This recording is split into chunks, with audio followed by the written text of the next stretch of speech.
بالنسبة للهيستوري هي 45 years old female patient with the negative past surgical history. The past medical history DM and hypertension. Patient presented with thick white nipple discharge, as the patient said, of a few weeks duration. On examination, there is palpable mass seen at the right breast. Ultrasound was done for her and then sent for mammography. هذه mammography بالcraniocaudal view. وهذه الميديولاترال oblique view. I'm presented with a mammography of both breasts. This is mediolateral oblique and the craniocaudal view. I can see a well-defined oval-shaped lesion seen at the upper نرجع على الCC. نعم.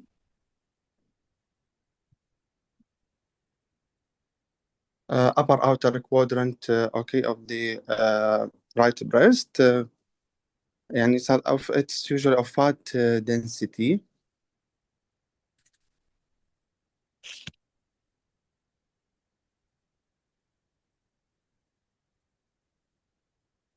No obvious calcification seen. نرجع lateral view. بعد شو الاشياء اللي المفروض بالديسكريبشن بالماموغرافي other than السايز الماس اللوكيشن الدنسيتي مالتها if there is any associated calcification microcalcification or not. بعد الاشياء اللي المفروض واحد يذكرها انه يعني I'm suspecting انه benign looking mass هنا عندي، فما عندي axillary lymphadenopathy suspicious هنا. فالاوفرول بيكتشر هي حقيقه of benign looking mass والدنسيتي مالتها كأنه fat containing lesion يعني وميكست with maybe glandular tissue. فاكيد يعني you should correlate with ultrasound حتى نتاكد ان زي قبل بالديسكريبشن بالريبورتينج يعني التولر دان وايدر هذه هم لازم تنذكر. الاوفرلاينج سكين ثيكنينج السراوندينج بريست اركيتكتشر اكو ديستورشن اور نوت. هاي كلها الاشياء المفروض تنذكر مو صحيح بالريبورتينج.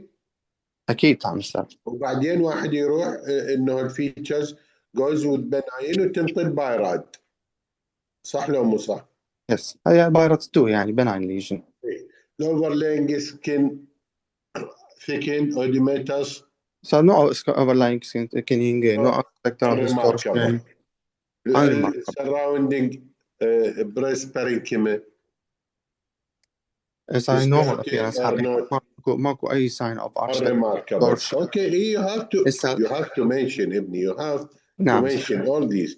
يعني احنا تعرف sometimes يعني عندك حتى aggressive breast lesions وengulfing breast fat صح لو مو صح؟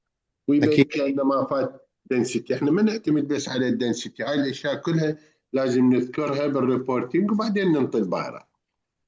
بس قبل ما نروح على الالترا ساوند ويتش بايرات هذه تنطي؟ احنا تعرف احنا بس انا بناين لوكينج ليجن حقيقه ما عندي اصلا اي سسبشس ليمفادينوباثي ولا عندنا سبيكوليتد مارجن او اني سسبشس فيتشر فانه جوز وذ بايرس 2 يعني. بايرس 2 اللي هو خلينا نقول شنو البايرات 2؟ هسه هي بناين ليجن احنا هنا يعني جاست حتى نو نيد فور فولو اب. ايش قد نسبه المالجنسي بي؟ هسه بايرس 2 يعني المفروض نو ريسك اوف مالجنسي يعني والبايرس 3 يصير اقل من 3%. صح. اذا من انطباعات 2 انه نقول للمريض روح بعد لا تيجي هاي صحيح. زين هسه انت تحتاج انه you have to correlate these findings with ultrasound. ايش تتوقع شلون الايكوجينيسيتي بالالتراساوند راح تصير؟ thinking of لايبوما راح تكون ايكوجينيك بينما بالهامرتوما يعني راح تكون هي ميكست لايك الجراندولار تيشو يعني. صحيح يا رايت. اذا كانت لايبوما تكون ايكوجينيك كاي لايبوما اللي نشوفها بالسبكوتينس اريا، واذا كانت الهامرتوما هيتروجينس انه قد يكون وياها كالسيفيكيشن. هسه احكي لنا على الالتراساوند هسه يعني خبري بابا التراساوند خبري. اكزامينيشن، يعني الماس ليجن لوكس يعني ميكست حقيقة، انه ايزو دنس سراوندينج او ايزو ايكويك للسراوندينج بريست، يعني not echogenic to suggest lipoma، فانه most likely resemble the glandular tissue، ف most likely this is a breast hamartoma. هامارتوما اكو كالسيفيكيشن، قد نسبة الكالسيفيكيشن اللي تصير بالهامارتوما؟ يعني ساعتها less than 20%. امم مثل الفايبرو ادينوما هنا اللي تكون عادة بوب كورن اي وكالسيفايد الانفلوتينج فايبرو ادينوما. صحيح صحيح. بس هي فلسفة فكرة الهيستوري، يعني الميلكي نيبل discharge حقيقة، فأنا was thinking about إنه something ductal يعني. هو هذا اللي بدي اسالك عليه. أي الكورليشن بين النبل ديسشارج والليجن. صار يوجد الهامرتوما not related حقيقة، هي أصلا not intraductal lesion، فإنه النبل هو ملكي، يعني إحنا مو suspicious nipple discharge، ممكن يكون bloody أو سرس، حتى أفكر intraductal papilloma أو أي malignancy يعني intraductal carcinoma حقيقة. بس هو الماما ما راح يكون يعني deficient بهذا الموضوع. أما نسوي ام ار يعني دكتوغرافي او انه conventional دكتوغرافي في حال عندنا شيء suspicious بالالترا ساوند.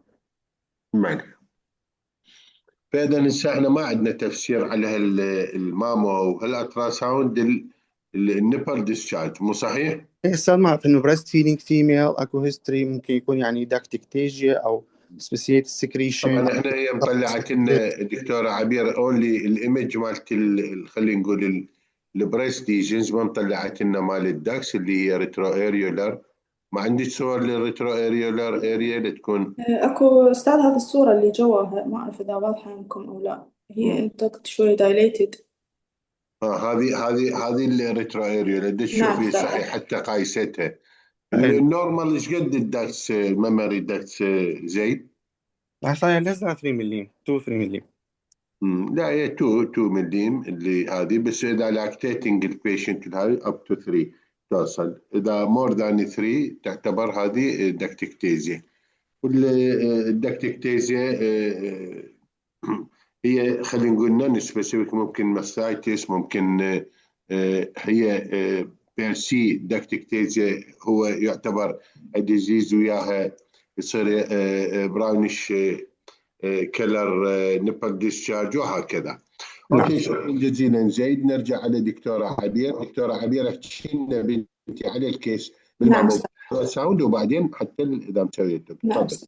استاذ، هي 45 years old female patient. طبعا كان البرزنتيشن مالتها يعني مو على مود الماس، هي الماس كانت اسيمتوماتيك، يعني هي كان البرزنتيشن مالتها على مود النبل ديسشارج.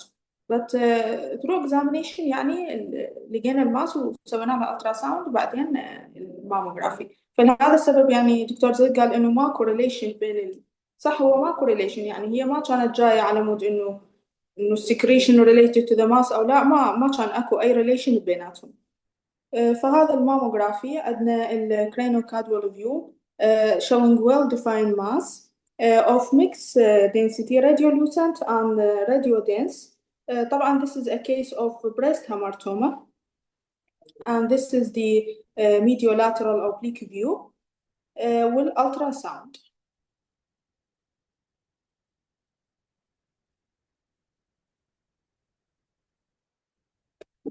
قلبي اذا ايباد اي بالضبط، اي عافيه بنت. نعم. تفضل يا I'm Abir Abdelkader, second year student, Iraqi Board of Diagnostic Radiology. We will talk about the benign breast lesion. We have the objectives include a short essay of introduction, classification, the clinical presentation, radiological features, and management. The benign breast disease constitute a heterogeneous group of lesions that are arising in the mammary epithelium or in other mammary tissues, and they may also be linked to vascular, inflammatory, or traumatic pathologies. Some lesions are palpable masses, which may be nodular, and sometimes with a specific or unspecific characteristic. But often, particularly in lesions of greater prognostic significance, such as atypical hyperplasia, there are no specific clinical signs, and the detection is difficult also at diagnostic imaging examination. This paragraph showing the classification of benign breast lesion, which is classified into three broad spectrum, include the non-proliferative lesions, the proliferative without a tibia, and the proliferative with a tibia. We talk about each of these classifications, the non-proliferative, the proliferative without a tibia, and the proliferative lesion with a tibia. But to simplify the management and risk assessment for general surgery, these categories is help to determine the risk of developing breast cancer, which is the most important, with a non-proliferative lesion carrying the lowest risk and the proliferative lesion with a tibia carrying the highest risk. Now we talk about the non-proliferative lesions. These will include the benign calcifications, the fibrocystic changes, fibroadenomas, lipoma, fat necrosis, and non-sclerosing adenosis, with no increased risk of cancer in this group.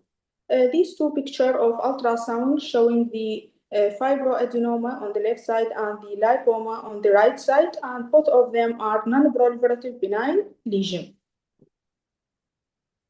Now, how we can differentiate between these two lesions? The fibroadenoma mostly common in the young woman, usually homogeneously hypoechoic on ultrasound and well circumscribed on mammography. While the lipoma is a fat density mass on mammogram, uniform fat signal on MRI, and thin capsule is possible. This table showing the how to differentiate between the lipoma and fibroadenoma according to the texture. Usually the lipoma are soft and duffy on examination, while the fibroadenoma is firm and rubbery. According to the movement, the lipoma is moved easily under the skin, as for the fibroadenoma. And the lipoma usually presented painless, and also the fibroadenoma is usually painless. And regarding the radiological appearance, usually the lipoma is distinct on ultrasound, and the fibroadenoma is solid on ultrasound. These ultrasound and mammographic and MRI pictures showing the fibroadenoma on ultrasound, it is well-defined mass lesion, hypoechoic, and it can be easily seen on both of these modalities, actually, because it is containing both fiber and glandular tissue. This picture also of fibroadenoma on mammography, of lipoma, of mammography on ultrasound and on MRI. Now we will talk about the proliferative lesions without a tibia. This will include the usual ductal hyperplasia, the sclerosing adenosis, the complex fibroadenoma, the radial scar, complex sclerosing lesion, the papilloma, papillomatosis, and with a moderate increased cancer risk in this group. These two pictures on the left side, we have an ultrasound picture of papillomas, and on the right side, we have a mammography, a craniocaudal view of sclerosing adenosis. The third group, which is have a high increased cancer risk, is the proliferative lesion with a tibia. This includes atypical ductal hyperplasia, the atypical lobular hyperplasia, and the flat epithelial atibia. This mammographic image showing the atypical ductal hyperplasia on the circle. Now, regarding the clinical presentation, these cases may be presented with palpable breast lump. Some patients may be presented with a breast pain or mastalgia. Others may be presented with nipple discharge. For some time, it may be incidental image finding, as in this patient, it was incidental imaging finding. But in all of these cases, we should put in mind the triple assessment, which is include the clinical examination, and also the history, so the patient or the family history, the imaging modality, which is the ultrasound, mammography, and MRI, and also if we need, we can do FNA or core biopsy. Now we'll talk about the hamartoma. The breast hamartoma, or also known as fibroadenolipoma, are benign breast lesions. They are typified by breast within a breast appearance on mammogram, and they typically occur in women older than 35 years of age. Most commonly, it's asymptomatic or presented as painless soft breast lump. They may also be presented as unilateral breast enlargement without a palpable localized mass. Regarding the pathology, the hamartoma represented a benign proliferation of fibrous, glandular, and fatty tissue, so it's called fibroadenolipoma, and is surrounded by a thin capsule of connective tissue. And all of these components found in normal breast tissue, so this is why the lesions are considered as hamartomatous. Macroscopically, it's slightly larger and softer than the common adenofibroma, and it's well-defined, whitish or pinkish and flashy with island of yellow fat tissue. Histological, they exhibit a pushing border with a pseudo-encapsulation and consist of a combination of different amount of stromal and epithelial components. Now, regarding the radiological features of hamartoma, we started with the ultrasound. Because the hamartoma resembling the normal breast tissue, so the margins are often difficult to delineate and may also seen as a well-circumscribed salt lesion without any intralesional microcalcification. Internal echo texture is most often mixed with both hyperechoic and hypoechoic components. لأن احنا قلنا إنه هي include all the three components of breast tissue فتطلع hyperechoic, hypoechoic component بالultrasound. The usual ultrasound clues include if it have a mixed echogenicity, hypoechoic and echogenic fat, well-defined margin, oval in shape, no chaotic internal vascularity on Doppler. But when we worry about the lesion, when the lesion will have irregular margin, marked internal vascularity, or suspicious calcification, or if there is an interval growth or a new architectural distortion. This ultrasound picture showing a well-defined encapsulated mass lesion with both hypoechoic and hyperechoic components. Another ultrasound picture that is showing a hyperechoic soft tissue component showing the representing the fat. Now regarding the mammography will show the hamartoma as a well-circumscribed round or oval mass surrounded by a thin capsule, and it is comprising of both fat and soft tissue internal densities. The fat component in the mammography, it's look radiolucent. The soft tissue component is look radiodense. So the classical description, breast within a breast or a slice of sausage appearance. بس هذا الماموغرافي عندنا بالميل MLO view or mediolateral oblique view showing the hamartoma as well-defined encapsulated mass lesion وبها البوث component اللي هي radiolucent والradiodense. فلهذا السبب الappearance مالتها يكون كأنه breast within breast. This also to a mammographic image of the breast showing the hamartoma. This another picture showing a well-circumscribed oval shape in homogeneous mass at the retroareolar part of the right breast surrounded by a thin capsule with both fat and soft tissue components and giving the breast within a breast appearance. In the right picture. Now regarding the MRI, the breast hamartoma on the MRI represented as a well-circumscribed oval or lobulated mass that's often surrounded by a thin pseudocapsule and display also a heterogeneous intensity. In both T1 and T2 weighted image مثل ما قلنا لأن بيها كل الكomposition مع البريست tissue اللي هي الفايبرس والجلاندولار والفاتي tissue.